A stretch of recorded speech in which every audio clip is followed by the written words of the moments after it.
Bienvenidos a un nuevo vídeo de Filosofar el Espíritu. Hoy vamos a hablar de un tema un poco escabroso y difícil de digerir para la mayoría de personas. El tiempo de la bestia, tiempos duros en los que nos encontramos. Pero también hablaremos de cómo poder trascenderlos de la mejor manera posible. Vamos al mensaje de este vídeo.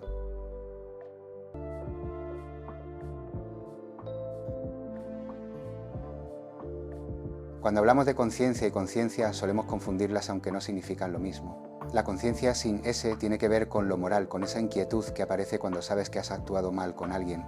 La conciencia, en cambio, es mucho más amplia y reúne tres capacidades esenciales: conocernos de verdad, comprender el mundo que nos rodea y mantener un equilibrio entre ambas miradas. El problema es que muchas personas se inclinan demasiado hacia un lado o hacia el otro.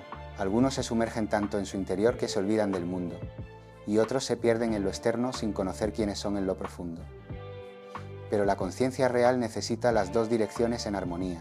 Mirar hacia adentro comienza con aquella enseñanza antigua y sencilla: conócete a ti mismo.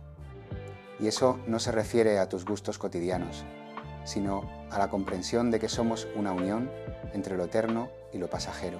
En cada uno de nosotros convive algo que no muere y algo que sí es transitorio. Integrar de verdad esta comprensión cambia por completo nuestra manera de vivir. Cuando llega la muerte física, lo temporal se disuelve, pero lo que somos de verdad continúa adelante y se lleva consigo lo más valioso de la experiencia. Quien no se conoce a sí mismo suele vivir atrapado en lo superficial y acaba simplemente sobreviviendo. Por eso tantas personas sienten vacío, ansiedad, cansancio emocional. Llaman vida a lo que en realidad es un modo de ir tirando, porque han olvidado lo esencial. Y cuando lo esencial no está presente, las personas chocan entre sí igual que embarcaciones sin timón, a la deriva y sin rumbo. Sin embargo, la mirada interior no basta. La conciencia también exige mirar hacia afuera, observar el mundo con claridad sin dejar que nos arrastre. Hay quienes solo miran lo externo y acaban devorados por la misma realidad que intentan comprender. Otros se encierran tanto en lo espiritual o en el autoconocimiento que se desconectan de lo que acontece alrededor. El equilibrio es imprescindible.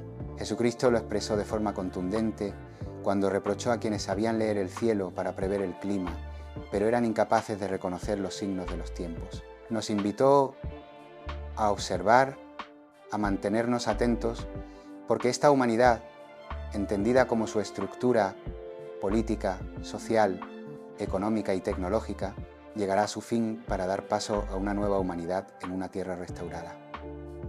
Nadie conoce el día ni la hora, pero sí podemos percibir las señales que anuncian los cambios. Por eso, conciencia significa conocerte profundamente y al mismo tiempo comprender el momento histórico que estamos viviendo. Cuando estás en ese equilibrio, la vida recupera su sentido y cada día se convierte en parte de una transformación más grande que tú mismo. Podemos acercarnos a los signos de los tiempos. Para percibirlo necesitamos una mirada que observe el sistema en el que vivimos, en la estructura social, económica, política y tecnológica que define nuestro día a día.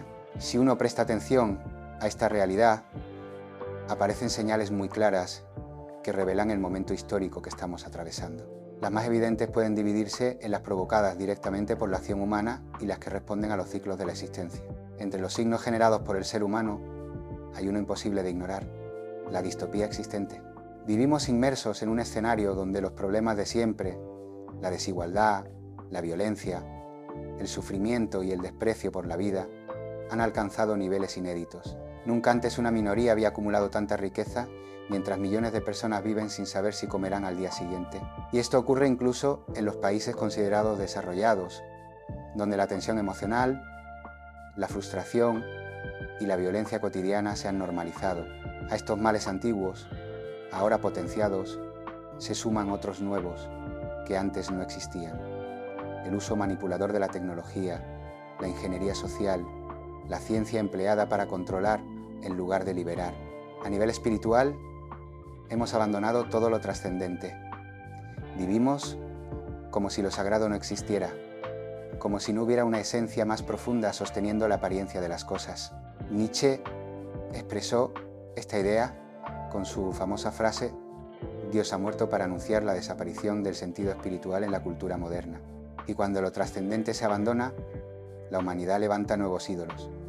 El culto exagerado a la tecnología, a la ciencia convertida en oráculo, a la promesa de que todo puede resolverse sin mirar hacia el interior. Cuando lo trascendente es expulsado de la vida cotidiana, surge inevitablemente un reemplazo. En lugar de elevar la mirada hacia lo sagrado, la humanidad coloca su esperanza en lo material y termina abrazando ideas como el transhumanismo, que promete encontrar en la materia lo que solo el espíritu puede ofrecer. Es un intento desesperado por sustituir nuestra auténtica naturaleza por una versión artificial fabricada desde la tecnología, y en ese empeño, quienes manejan los hilos del poder encuentran un terreno fértil para moldear mentalidades y volver a la población más vulnerable y manejable. La deshumanización de los trabajos ya está en marcha. Profesiones que antes dependían del contacto humano, de la empatía y de la calidad emocional, como la medicina, la enseñanza o incluso el trato cotidiano en los servicios, están siendo vaciadas de sentido. Así, la sociedad se acostumbra a que el humano pierda valor, preparando el terreno para que las máquinas, mucho más eficientes, pero totalmente frías, ocupen su lugar. No obstante, esta no es la amenaza más grande. La auténtica amenaza es la integración del ser humano en un entorno virtual que sustituye a la vida real. Películas como Matrix mostraron simbólicamente ese proceso, y resulta significativo que ciertos contenidos comiencen a desaparecer mientras ese modelo de realidad avanza. Cada vez más personas construyen identidades digitales, versiones ficticias de sí mismas, mientras su vida interior se marchita. Avatares, perfiles, simulaciones, todo parece más atractivo que lo real, pero ese brillo es solo una trampa que conduce al aislamiento y la desconexión de uno mismo. Y todo esto tiene su raíz en el abandono de lo divino, el olvido de lo sagrado, la pérdida de la conexión espiritual. Cuando se expulsa lo trascendente de la vida, se pierde la capacidad de ver la esencia de las cosas y también nuestra propia profundidad, la de los demás y la de la existencia misma. Así vamos entrando en un modo de vida cada vez más pobre, una especie de rutina hueca que nos es ofrecida como si fuera la única opción posible, y en ese vacío se nos entregan nuevos ídolos modernos, brillantes pero vacíos, destinados a mantenernos distraídos, vulnerables y fáciles de manejar, hasta que terminamos convertidos en seres que caminan sin rumbo. Antes observábamos la distopía y la apostasía. Ahora aparece otra señal que se desprende de esas dos: la iniquidad, que es la maldad desbordada, llevada a límites que hace unas décadas habrían parecido imposibles, y sin embargo ahí está, delante de nosotros, manifestándose todos los días. Basta asomarse un momento a lo que sucede en el mundo para encontrar escenas que no encajan con lo que debería ser un ser humano consciente y compasivo, y lo más inquietante es que en muchos casos estas conductas nacen de quienes ocupan puestos de decisión, personas cuyo comportamiento delata una desconexión total con cualquier sentido ético, como si solo existiera su propio interés, sin empatía, sin límites, sin remordimiento. En el diccionario se explica claramente qué es un psicópata, y basta leerlo para reconocer rasgos que se repiten en quienes dirigen los engranajes del poder: gente capaz de actuar en contra de la vida sin inmutarse, y que además sostiene discursos llenos de palabras bonitas, mientras impulsa acciones completamente opuestas. Lo que antes estaba cubierto sale a la luz. En lo colectivo se evidencian manipulaciones, corrupciones, engaños, falsas promesas y sistemas de control que antes muchos preferían no ver o no estaban listos para percibir. Ahora todo está ahí, frente a quien quiera abrir los ojos. Pero este proceso no se limita al exterior, también es un espejo hacia adentro. Las personas descubren aspectos de sí mismas que permanecían ocultos mientras la vida avanzaba de forma rutinaria. Creíamos ser pacientes, tranquilos o ecuánimes, pero las circunstancias intensas revelan zonas internas que aún necesitan transformarse. Este descubrimiento no es un castigo ni un motivo de culpa, es una invitación a seguir creciendo, a nutrir el alma, a transformarnos desde dentro. Jesucristo lo señaló hace siglos: donde esté tu tesoro, estará tu corazón. Y muchos han puesto su tesoro en lo material, en acumular, poseer, retener, alcanzar metas que jamás llenan el vacío interior. Pero estos tiempos revelan la inutilidad de ese camino y nos llaman a mirar hacia adentro, a recordar lo esencial, a elegir conscientemente qué queremos que guíe nuestra vida mientras el río avanza hacia su gran salto. A veces se habla de ellos como si fuera solo una expresión para referirse a quienes toman decisiones. Hay un pequeño grupo de personas que concentra un poder tan inmenso que resulta casi incomprensible para cualquiera que viva una vida normal. Para entender quiénes son, basta mirar hacia aquellos que acumulan fortunas personales colosales, familias que desde hace generaciones no han dejado de expandir su influencia, corporaciones cuyo valor supera el de países enteros, y fondos de inversión que manejan volúmenes de riqueza tan enormes que pueden alterar el rumbo de continentes enteros con un simple movimiento de cartera. No se trata de una ni de dos compañías. Una decena de ellas controlan áreas enteras del mercado, desde la energía digital hasta la automatización, y juntas manejan una porción desproporcionada de la economía mundial. Si bajamos un nivel más hondo, encontramos los grandes fondos de inversión, aquellos gigantes silenciosos que no aparecen en anuncios ni en vallas publicitarias, pero que poseen participaciones en miles de empresas. Basta con observar los primeros 12 de esta lista para comprender la magnitud del fenómeno. Juntos, administran más de la mitad de la riqueza financiera del planeta y deciden qué sectores crecen, cuáles se frenan y qué proyectos reciben apoyo o desaparecen. Las pistas apuntan a unas cuantas decenas de personas, quizá 30 o 40 en total, cuyas fortunas y conexiones familiares los colocan en el centro de un tablero que domina desde las sombras el panorama económico, tecnológico, político y mediático del mundo. Y lo más inquietante es que esta concentración no se detiene. Cada año se fusionan empresas, se compran competidores, se cierran compañías medianas y el poder se encierra en una estructura cada vez más estrecha, como si todo convergiera inevitablemente hacia un núcleo reducido. Entre ellos no hay armonía. Compiten, chocan, se vigilan unos a otros como jugadores de un viejo juego sin reglas claras. No confían entre sí, pero se necesitan. Y los textos antiguos ya adelantaban que esta pugna interna terminaría reduciéndose hasta que quedaran 10 grandes señores del poder, 10 reyes simbólicos sin corona. Cuando llegue ese punto, dicen las profecías, entre ellos surgiría un acuerdo, una tregua forzada, y elegirían a uno como el primero entre iguales, el que representaría sus intereses frente al resto del mundo. A ese personaje los textos cristianos lo llaman la bestia, una figura que no es un monstruo literal, sino un símbolo de un liderazgo sin alma que encarna la cúspide de un sistema que se ha olvidado de Dios y se ha olvidado del ser humano. Y junto a esa primera figura se menciona una segunda, una especie de acompañante espiritual que no lo es realmente. Un personaje que utilizará un lenguaje pseudo-trascendental para dar credibilidad a lo que en realidad es la mayor confusión espiritual de la historia. Por eso se habla de falsos cristos y de mensajes distorsionados. No es miedo lo que debe producir esto, sino atención. Jesucristo ya advirtió sobre un tiempo en que muchos serían engañados, no con oscuridad evidente, sino con luz falsa, con discursos que suenan profundos pero que desvían el corazón de la verdad.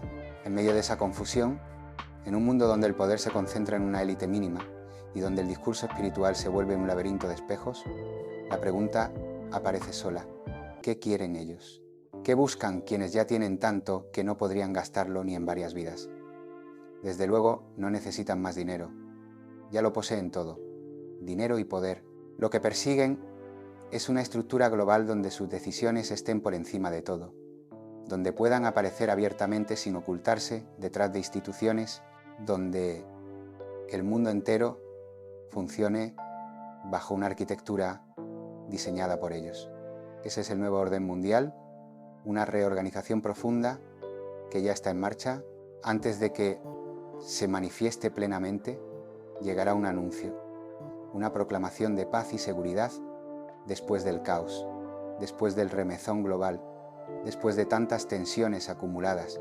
Será el mensaje triunfal que presentará un orden establecido, una solución tecnológica, política y económica que parece resolver lo que nadie más pudo.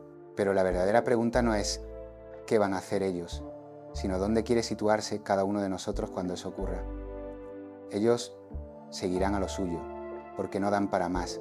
Nosotros estamos llamados a la lucidez, al discernimiento y a la conexión con lo verdadero, y así, en medio de esta tensión entre lo visible y lo oculto, cuando digan que los conflictos se han disuelto y que han encontrado un método infalible para sostener la armonía global, no será paz ni será seguridad, sino exactamente el preludio de lo contrario. Esa declaración será la campana que anuncia la entrada del nuevo orden mundial y el ascenso abierto de la bestia, un periodo que durará 7 años. Los primeros 3 años y medio estarán envueltos en una apariencia de serenidad, como si todo fuese benigno. La bestia se mostrará amable, moderada, incluso seductora, ofreciendo soluciones que parecerán beneficiosas, pero será un disfraz. En la mitad del periodo caerá la máscara y se revelará lo que realmente es. En ese momento se instaurará la marca de la bestia, el sistema económico totalmente digitalizado y obligatorio, una tecnología colocada en la mano o en la frente sin la cual nadie podrá comprar ni vender. No será una metáfora, será un requisito absoluto para participar en la vida diaria. Esta imposición marcará la segunda mitad de esos 7 años, un tiempo que habrá que atravesar, no con miedo, sino con lucidez. Para entender por qué todo esto ocurre, hay que volver a la pregunta inicial. ¿Qué quieren realmente ellos? ¿Por qué tanto empeño en esta estructura de control global? ¿Qué buscan detrás de todo esto? La respuesta, aunque difícil de aceptar, existen seres espirituales involutivos. Existen y han sido mencionados en todas las tradiciones. Los ángeles caídos en el cristianismo, los asuras en el hinduismo, las fuerzas oscuras de los mitos antiguos, y al frente de ellos, la figura que las escrituras llaman Satanás. Estos seres desean pasar desapercibidos. Su estrategia es precisamente que nadie crea en su existencia, porque así pueden actuar con mayor libertad. Es paradójico, pero para la espiritualidad luminosa, que los neguemos es un fracaso, y para la espiritualidad involutiva es su mayor victoria.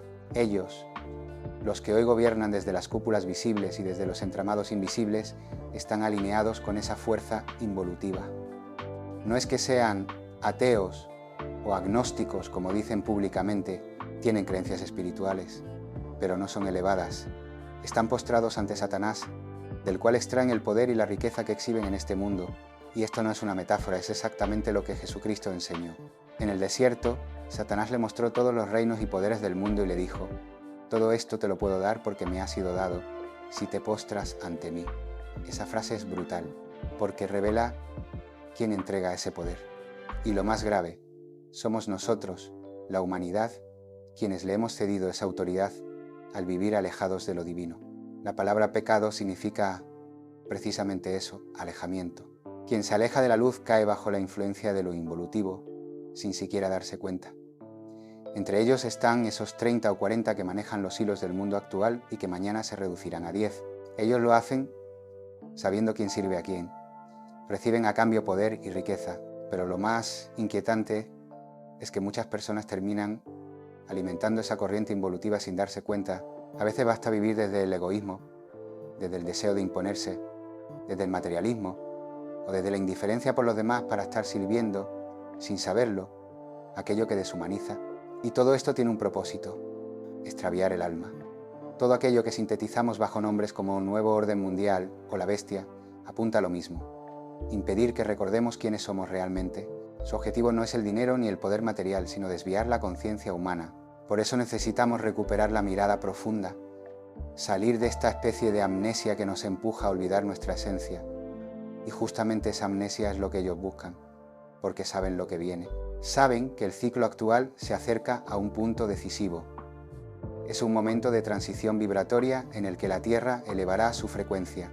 Las almas que estén en esa sintonía entrarán naturalmente en la nueva humanidad, ya sea encarnadas o desencarnadas en ese instante, porque vibrarán al mismo nivel que la nueva Tierra. El mundo tal como lo conocemos no va a cambiar ni progresar porque está gobernado por fuerzas involutivas. Luchar para reformarlo es perder el tiempo. La verdadera tarea es crear la nueva humanidad aquí y ahora, en nuestro día a día.